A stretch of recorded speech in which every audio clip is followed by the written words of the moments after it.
বিদায় হয়েছে, সুতরাং মজলুম আর জেলখানায় থাকতে পারে না। প্রিয় দর্শক, আপনারা দেখেছেন গতকালকে এটিএম আজহারুল ইসলামের মুক্তি দাবিতে পল্টনে কি বড় বিশাল সমাবেশ হয়েছে। লোকের উকান্ন, হাজার হাজার লক্ষ লক্ষ নেতাকর্মীর উপস্থিতিতে পল্টন ময়দান ভরে গিয়েছিল। আশেপাশে গুলিস্তান সহ সব জায়গাতেই লোকের লোকারণ্য ছিলেন এটিএম আজহারুল ইসলামের মুক্তি দাবিতে। সেখানে বক্তব্য রেখেছেন বাংলাদেশ জামাত ইসলামের ঢাকা মহানগর দক্ষিণের secretary general doctor Shafiqul Islam Masud ভাই। দর্শক চলেন তার বক্তব্যটা আমরা শুনে আসি।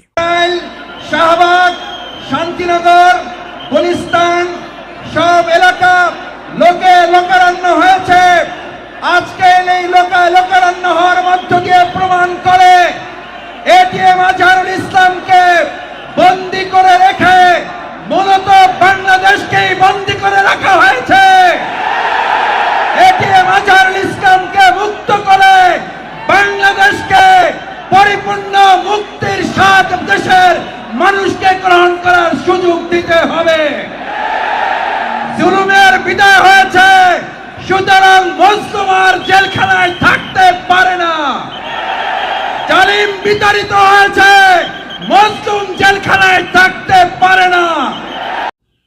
প্রিয় দর্শক, ডক্টর শফিকুল ইসলাম মাসুদ ভাইয়ের বক্তব্যটা কার কার ভালো লেগেছে একটু কমেন্ট করে জানাবেন এবং ভিডিওটা অবশ্যই শেয়ার করে সবাইকে দেখার সুযোগ করে দেবেন। আসসালামু আলাইকুম রহমতুল্লাহ।